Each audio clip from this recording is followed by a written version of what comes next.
السلام علیکم ورحمۃ اللہ وبرکاتہ۔ حضرات، آج ہم پھر سے سورہ یاسین کی تلاوت سننے والے ہیں۔ سورہ یاسین کے بے شمار فائدے ہیں، جیسا کہ آپ جانتے ہیں کہ سورہ یاسین جو ہے وہ قرآن عظیم کا ایک دل ہے۔ اللہ کے نبی صلی اللہ علیہ وسلم نے اس کے متعلق فرمایا کہ ہر ایک چیز کا دل ہوتا ہے، قرآن عظیم کا دل سورہ یاسین ہے۔ سورہ یاسین پڑھنے والے کو اگر پڑھ سکتا ہے تو پڑھ لے، نہیں پڑھ سکتا تو صرف سن لے۔ سننے اور پڑھنے کے اتنے فائدے ہیں انشاءاللہ تبارک و تعالی کہ اس کی قسمت بدل جائے گی، اس کے تمام حالات پہلے سے بہتر ہو جائیں گے، مشکلیں ٹل جائیں گی۔ اگر گھر میں بے برکتی ہوگی تو بے برکتی دور ہو جائے گی، پریشان ہوگا تو پریشانی دور ہو جائے گی، ایک نئی خوشخبری اس کو ضرور سننے کے لیے ملے گی، کیونکہ اللہ تبارک و تعالیٰ کے اس کلام مجید کی تلاوت اور اس میں پھر سورہ یاسین کی تلاوت، واہ کیا ہی عظمت ہے سورہ یاسین کی۔ سورہ یاسین پڑھنے اور سننے والے کو اللہ تبارک و تعالیٰ ایک روحانیت عطا کرتا ہے، ان کے دلوں کو پاک و صاف روشن کرتا ہے، اور جس جگہ پر پڑھا یا سنا جاتا ہے قرآن عظیم، جس جگہ پر سورہ یاسین کی تلاوت ہوتی ہے، اللہ تبارک و تعالیٰ اس جگہ پر رحمت و انوار کی بارش عطا فرماتا ہے۔ اللہ پاک اس جگہ پر خوب برکتیں نازل عطا فرماتا ہے، اللہ پاک اس جگہ پر رحمت و انوار کی بارش عطا فرماتا ہے، اس جگہ سے تمام بلا ببا سے حفاظت فرماتا ہے۔ سننے والے کو اللہ پاک بیماریوں سے نجات عطا فرماتا ہے، اس کو بے برکتی سے حفاظت فرماتا ہے، اس کے جسم میں روحانی طاقت و قوت عطا فرماتا ہے۔ اور جو بندہ جس ایک مقصد کے لیے سنے یا پڑھے تو اس مقصد میں اللہ پاک جائز والے میں کامیابی عطا فرماتا ہے۔ کسی کا کوئی کام نہیں بن رہا ہو، وہ چاہتا ہے میرا وہ کام جائز والا بن جائے تو سورہ یاسین پڑھ لے۔ اگر نہیں پڑھ سکتا تو صرف ایک مرتبہ سن کر اللہ پاک کی بارگاہ میں دعا کرے، اور پڑھتے پڑھتے سنتا رہے، سنتے سنتے وہ دعا کرتا رہے تو اللہ پاک اس کی اس پریشانیوں کو دور فرما کر اللہ پاک اس کو اس کام میں کامیابی عطا فرماتا ہے۔ اللہ پاک اس کی غیب سے مدد امداد عطا فرماتا ہے، اور اللہ پاک اس کی تمام پریشانیوں کو دور فرماتا ہے، اللہ پاک تمام حاجات کو پورا عطا فرماتا ہے۔ اس کو دعائے حاجات بھی کہا جاتا ہے، یوں کہیے کہ ایک طریقے کی جو دعا جائز والی ہم کرتے ہیں، اللہ پاک اس جائز والی حاجات کو، جائز والی دعا کو اپنی بارگاہ میں قبول کرتا ہے۔ اللہ پاک تمام بلاؤں سے بباؤں سے حفاظت فرماتا ہے، کیونکہ یہ دعا، یہ قرآن عظیم کی سورہ ایک ایسی ہے، یوں کہیے قرآنی دعا، یہ دعائے حاجات اور دعائے دفعے بلا ببا ہے۔ جس جگہ پر اس کی تلاوت کی جائے اس جگہ سے اللہ پاک تمام بلا بباؤں کا خاتمہ عطا فرماتا ہے، تمام برائیوں سے اس کی حفاظت فرماتا ہے، اس کے دل کو روشن عطا فرماتا ہے، اس کے دل کو اطمینان اور سکون عطا فرماتا ہے، اور تمام پریشانیوں سے اس کی حفاظت فرما کر تمام شیاطین، جن بھوت، یوں کہیے کہ جنات، حیوانات، تمام شیاطین سے اس کی حفاظت فرماتا ہے۔ اگر آپ کے پیسے میں برکت نہیں ہو رہی تو خوب آپ کے پیسے میں برکت ہوگی، یوں کہیے کہ رزق کی بارش ہوگی، اور آپ کے اوپر کوئی بلا آپ کے اوپر اٹیک نہیں کر سکے گی۔ اب چلیے، اب ہم پڑھنے کی تیاری کرتے ہیں، آپ سنیے، اگر پڑھ سکتے ہیں تو پڑھ لیجیے، نہیں پڑھ سکتے تو صرف خاموشی کے ساتھ اس کو سن لیجیے، اور اگر نہیں پڑھ سکتے تو سنتے سنتے دعا کریے اللہ کی بارگاہ میں، انشاءاللہ تبارک و تعالی اللہ پاک نے چاہا آپ کی تمام پریشانیاں دور ہوتی ہوئی نظر آ جائیں گی، کیونکہ یہ دعا ہی ایسی ہے۔ آپ اپنے کان میں ایئر فون وغیرہ یا پھر بلوٹوتھ وغیرہ کچھ ایسا لگا لیجیے جس سے کہ آپ صحیح اطمینان کے ساتھ سن سکیں۔ اگر آپ کی دکان ہے تو دکان میں کھولنے سے پہلے آپ ضرور سنیے اس کو، یا کھولنے کے بعد جیسے ہی آپ دکان کھولیں، صاف صفائی کرنے کے بعد میں اس کو ضرور سنا کریں۔ اگر ہو سکے تو دن کے کسی ایک حصے میں صبح کا آغاز سورہ یاسین سے کریں، انشاءاللہ تبارک و تعالی آپ کے تمام حاجات پوری ہوتی ہوئی نظر آئیں گی۔ آپ کی دکان میں گراہک نہیں آتے ہوں گے تو گراہک آنا شروع ہو جائیں گے، آپ کی دکان میں، گلے میں، پیسے میں خوب برکت ہوگی۔ जिसका काम नहीं चल रहा हो तो उसको चाहिए कि सूरह यासीन की तिलावत सुने, इंशाअल्लाह तबारक व तआला उसका काम खूब चलेगा। और अगर आपके पैसे में बरकत नहीं हो रही तो आप पैसे पे बरकत के लिए इसको ज़रूर सुनिए, दुआ करिए अल्लाह पाक से। और ये दुआ करते करते आप अल्लाह की बारगाह में सदक़ा भी दीजिए, इंशाअल्लाह तबारक व तआला आपकी तमाम बीमारियों से हिफाजत होगी। चलिए अब हम पढ़ते हैं, आप इसको खूब ध्यान से समाअत कीजिए। बिल्लाहि मिनश शैतानिर रजीम, बिस्मिल्लाहिर रहमानिर रहीम। यासीन वल क़ुरआनिल हकीम, इन्नका लमिनल मुरसलीन अला सिरातिम मुस्तक़ीम, तंज़ीलल अज़ीज़िर रहीम, लितुन्ज़िर क़ौमन मा उन्ज़िर आबाउहुम फ़हुम गाफ़िलून, लक़द हक़्क़ल क़ौलु अला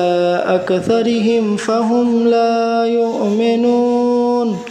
इन्ना जअलना फ़ी अअनाक़िहिम अग़लालन फ़हिय इलल अज़क़ानि फ़हुम मुक़महून,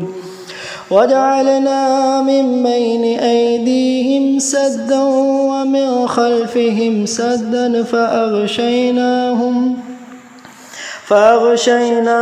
फ़हुम ला युबसिरून, वसवाउन अलैहिम अअन्ज़रतहुम अम लम तुन्ज़िरहुम ला युमिनून, इन्नमा तुन्ज़िरु मन इत्तबअ अज़्ज़िक्र व ख़शिय अर्रहमान बिलग़ैब, फ़बश्शिरहु बिमग़फ़िरतिन व अज्रिन करीम। इन्ना नहनु नुह्यिल मौता व नक्तुबु मा क़द्दमू व आसारहुम व कुल्ल शैइन अहसैनाहु फ़ी इमामिन मुबीन, वضرب लहुम मसलन अस्हाबल क़रियह इज़ जाअहल मुरसलून, इज़ अरसलना इलैहिम इस्नैन फ़कज़्ज़बूहुमा फ़अज़्ज़ज़ना बिसालिस फ़क़ालू इन्ना इलैकुम मुरसलून, क़ालू मा अंतुम इल्ला बशरुम मिस्लुना वमा अंज़लर रहमानु मिन शैइन इन अंतुम इल्ला तकज़िबून, क़ालू रब्बुना यअलमु इन्ना इलैकुम लमुरसलून वमा अलैना इल्लल बलागुल मुबीन, क़ालू इन्ना ततय्यरना बिकुम लइन लम तंतहू लनरजुमन्नकुम वलयमस्सन्नकुम मिन्ना अज़ाबुन अलीम, क़ालू ताइरुकुम मअकुम अइन ज़ुक्किरतुम बल अंतुम क़ौमुम मुस्रिफून, वजाअ मिन अक़सल मदीनति रजुलुन यसअ क़ाल या क़ौमि इत्तबिउल मुरसलीन, इत्तबिउ मन ला यसअलुकुम अज्रन वहुम मुहतदून, वमा लिय ला अअबुदुल्लज़ी फ़तरनी व इलैहि तुरजऊन, अत्तख़िज़ु मिन दूनिहि आलिहतन इन युरिदनि अर्रहमानु बिदुर्रिन ला तुग़नि अन्नी शफ़ाअतुहुम शैअन वला युन्क़िज़ून,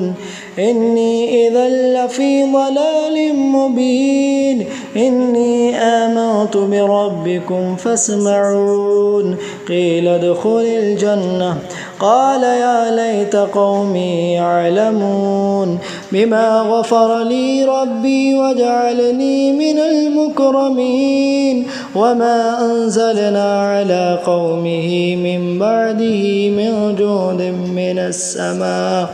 من السماء وما كنا منزلين إن كانت إلا صيحة واحدة فإذا هم خامدون يا حسرة على العباد ما يأتيهم من رسول إلا كانوا به يستهزئون ألم يروا كما هلكنا قبلهم من القرون أنهم إليهم لا يرجعون وإن كل لما جميع لدينا محضرون وآية لهم الأرض الميتة وأحييناها وأخرجنا منها حبا فمنه يأكلون وجعلنا فيها جنات من نخيل وأعناب وفجرنا فيها من العيون ليأكلوا من ثمره وما عملته أيديهم أفلا يشكرون سبحان الذي خلق الأزواج كلها مما تنبت الأرض ومن أنفسهم مما لا يعلمون وآية لهم الليل نسلخ منه النهار فإذا هم مظلمون والشمس تجري لمستقر لها ذلك تقدير العزيز العليم والقمر قدرناه منازل حتى عاد كالعرجون القديم لا الشمس ينبغي لها أن تدرك القمر ولا الليل سابق النهار وكل في فلك يسبحون وآية لهم أنا حملنا ذريتهم في الفلك المشحون وخلقنا لهم من مثله ما يركبون وإن نشأ نغرقهم فلا صريخ لهم ولا هم ينقذون إلا رحمة منا ومتاعا إلى حين وإذا قيل لهم اتقوا ما بين أيديكم وما خلفكم لعلكم ترحمون وما تأتيهم من آية ربهم إلا كانوا عنها معرضين وإذا قيل لهم أنفقوا مما رزقكم الله قال الذين كفروا للذين آمنوا ونطعم من لو يشاء الله وطعمه إن أنتم إلا في ضلال مبين ويقولون متى هذا الوعد إن كنتم صادقين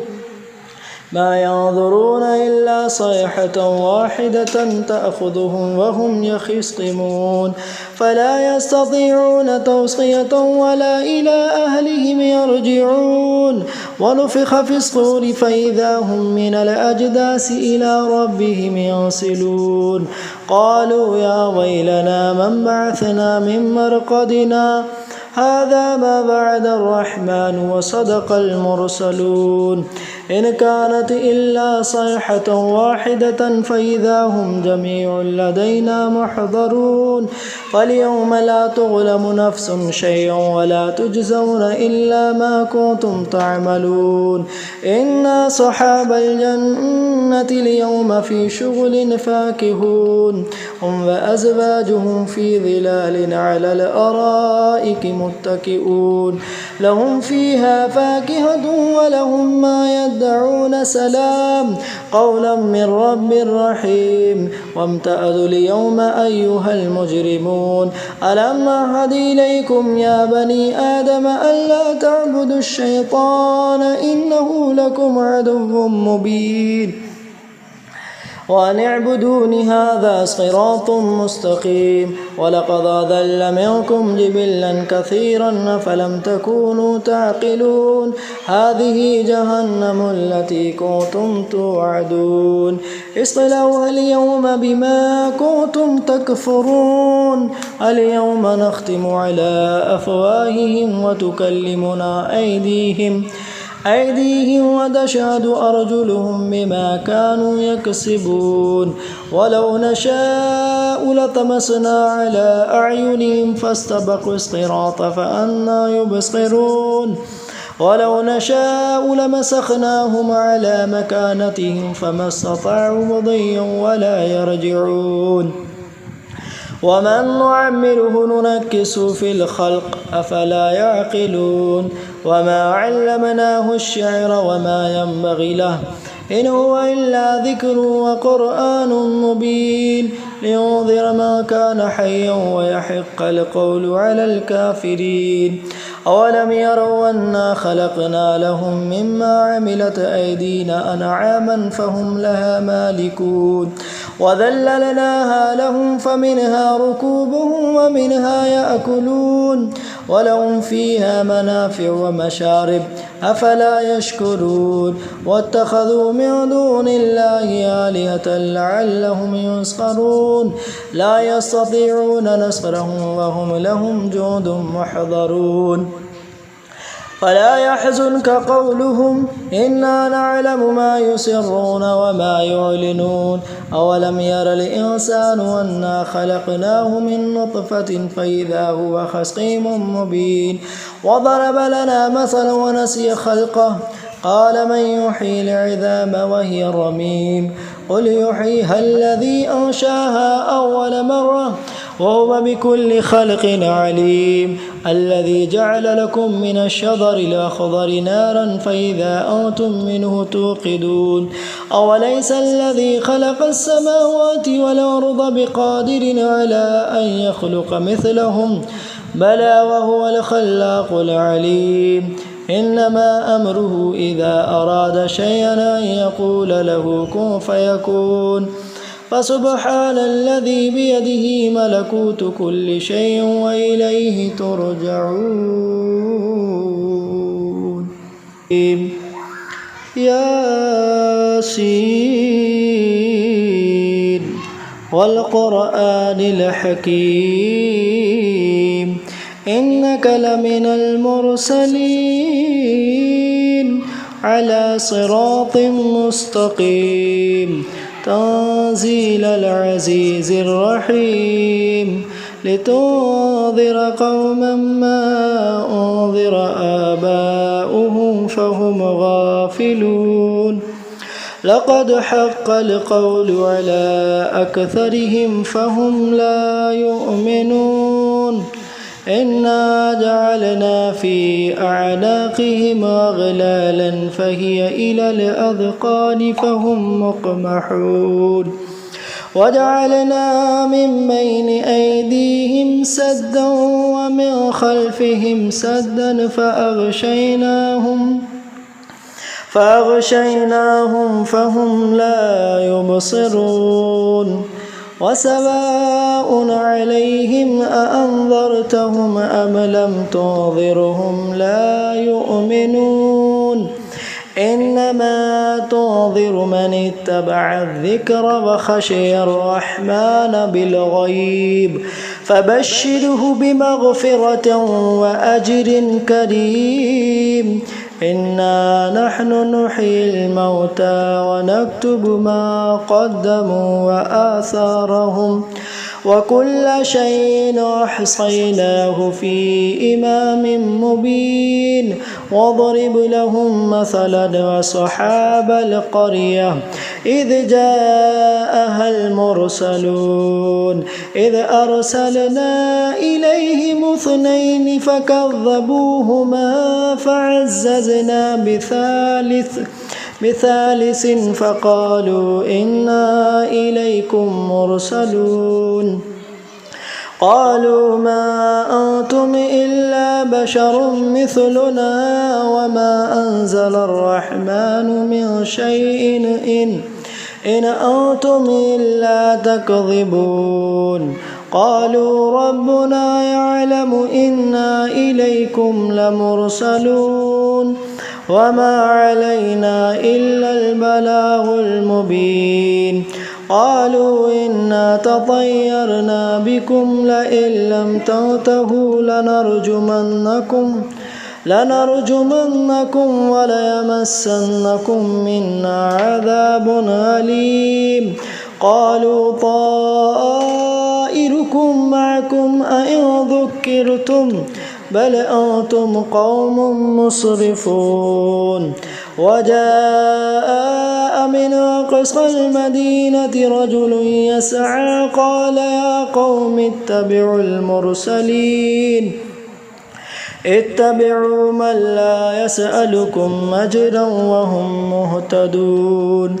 وما لي لا أعبد الذي فطرني وإليه ترجعون أتخذ من دونه آلهة إن يردني الرحمن بضر لا تغني عني شفاعتهم شيئا ولا ينقذون إني إذا لفي ضلال مبين إني آمنت بربكم فاسمعون قيل ادخل الجنة قال يا ليت قومي يعلمون بما غفر لي ربي وجعلني من المكرمين وما أنزلنا على قومه من بعده من جود من السماء وما كنا منزلين إن كانت إلا صيحة واحدة فإذا هم خامدون يا حسرة على العباد ما يأتيهم من رسول إلا كانوا به يستهزئون ألم يروا كما هلكنا قبلهم من القرون أنهم إليهم لا يرجعون وإن كل لما جميع لدينا محضرون وآية لهم الأرض الميتة وأحييناها وأخرجنا منها حبا فمنه يأكلون وجعلنا فيها جنات من نخيل وأعناب وفجرنا فيها من العيون ليأكلوا من ثمره وما عملته أيديهم أفلا يشكرون سبحان الذي خلق الأزواج كلها مما تنبت الأرض ومن أنفسهم مما لا يعلمون وآية لهم الليل نسلخ منه النهار فإذا هم مظلمون والشمس تجري لمستقر لها ذلك تقدير العزيز العليم والقمر قدرناه منازل حتى عاد كالعرجون القديم لا الشمس ينبغي لها أن تدرك القمر ولا الليل سابق النهار وكل في فلك يسبحون وآية لهم أنا حملنا ذريتهم في الفلك المشحون وخلقنا لهم من مثله ما يركبون وإن نشأ نغرقهم فلا صريخ لهم ولا هم ينقذون إلا رحمة منا ومتاعا إلى حين وإذا قيل لهم اتقوا ما بين أيديكم وما خلفكم لعلكم ترحمون وما تأتيهم من آية ربهم إلا كانوا عنها معرضين وإذا قيل لهم أنفقوا مما رزقكم الله قال الذين كفروا للذين آمنوا ونطعم من لو يشاء الله وطعمه إن أنتم إلا في ضلال مبين ويقولون متى هذا الوعد إن كنتم صادقين ما ينظرون إلا صيحة واحدة تأخذهم وهم يخصمون فلا يستطيعون توصية ولا إلى أهلهم يرجعون ونفخ في الصور فإذا هم من الأجداث إلى ربهم ينسلون قالوا يا ويلنا من بعثنا من مرقدنا هذا ما بعد الرحمن وصدق المرسلون إن كانت إلا صيحة واحدة فإذا هم جميع لدينا محضرون فاليوم لا تظلم نفس شيئا ولا تجزون إلا ما كنتم تعملون إن صحاب الجنة اليوم في شغل فاكهون هم وأزواجهم في ظلال على الأرائك متكئون لهم فيها فاكهة ولهم ما يدعون سلام قولا من رب رحيم وامتازوا اليوم أيها المجرمون ألم أعهد إليكم يا بني آدم ألا تعبدوا الشيطان إنه لكم عدو مبين وأن اعبدوني هذا صراط مستقيم ولقد أضل منكم جبلا كثيرا أفلم تكونوا تعقلون هذه جهنم التي كنتم توعدون اصلوها اليوم بما كنتم تكفرون اليوم نختم على أفواههم وتكلمنا أيديهم وتشهد أرجلهم بما كانوا يكسبون ولو نشاء لطمسنا على أعينهم فاستبقوا الصراط فأنى يبصرون ولو نشاء لمسخناهم على مكانتهم فما استطاعوا مضيا ولا يرجعون ومن نعمره ننكسه في الخلق أفلا يعقلون وما علمناه الشعر وما ينبغي له إن هو إلا ذكر وقرآن مبين لينذر من كان حيا ويحق القول على الكافرين أولم يروا أنا خلقنا لهم مما عملت أيدينا أنعاما فهم لها مالكون وذللناها لهم فمنها ركوبهم ومنها يأكلون ولهم فيها منافع ومشارب أفلا يشكرون واتخذوا من دون الله آلهة لعلهم ينصرون لا يستطيعون نصرهم وهم لهم جند محضرون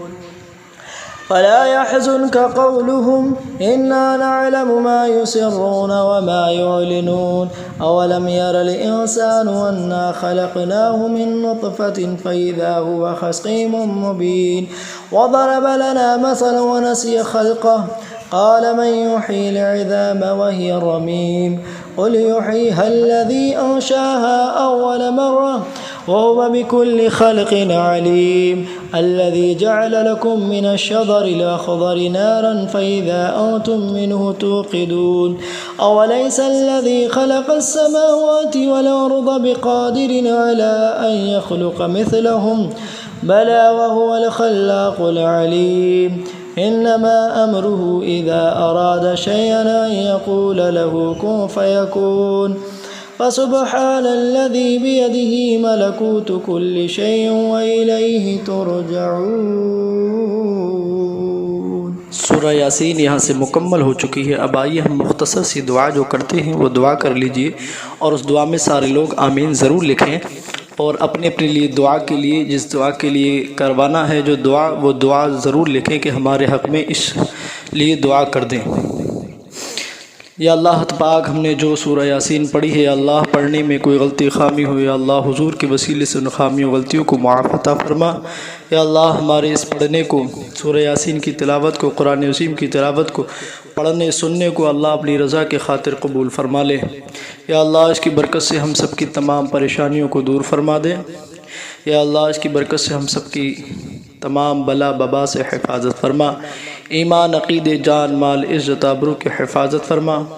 یا اللہ پاک حالات ہندوستان کو بہتر عطا فرما۔ یا اللہ مسجد اقصی، فلسطین و غزہ کے مظلوم مسلمانوں کی حفاظت فرما۔ یا اللہ پاک ایران کو اسرائیل پر فتح عطا فرما۔ یا اللہ اس کی غیب سے مدد امداد عطا فرما۔ یا اللہ تو رحمان ہے، سب پہ رحمت عطا فرما۔ یا اللہ تو کریم ہے، سب پہ کرم عطا فرما۔ یا اللہ پاک جو بھی جس طریقے سے پریشان ہے، جس کی جائز حاجات ہے، مولا اس کی پریشانیوں کو دور فرما کر اس کی جائز تمناؤں کو، حاجات کو پورا عطا فرما۔ یا اللہ غیب سے مدد امداد عطا فرما۔ یا اللہ حضور کے وسیلے سے ہم سب کے دلوں کو، ذہنوں کو پاک و صاف روشن عطا فرما۔ یا اللہ ہم سب کے کاروبار میں، دکان و مکان میں، رزق میں، کمائیوں میں، کھیت میں، کھلیان میں، مولا پیسے میں برکتوں کے نزول عطا فرما۔ یا اللہ گھر سے بلا ببا کا خاتمہ عطا فرما۔ حادثات سے، خطرات سے، مصیبات سے سب سے مولا ہم سب کی حفاظت فرما۔ یا اللہ پاک جن کے لیے غیب سے رشتے نہیں آ رہے مولا ان کے لیے غیب سے رشتوں کے انتظامات عطا فرما۔ جو بے اولاد ہے مولا ان کو نیک صالح اولاد عطا فرما۔ جو قرض میں مبتلا ہے مولا قرض سے نجات عطا فرما۔ مولا جو دعائیں کی ہیں، جو رہ گئی ہیں، جس کے دل میں جو حاجات ہیں مولا تبارک و تعالی سب کی ہر حاجات کو، تمنا کو پورا عطا فرما۔ ہم سب کو خانہ کعبہ مدینہ منورہ کا دیدار نصیب عطا فرما۔ جب دم واپسی اللہ لپر لا الہ الا اللہ۔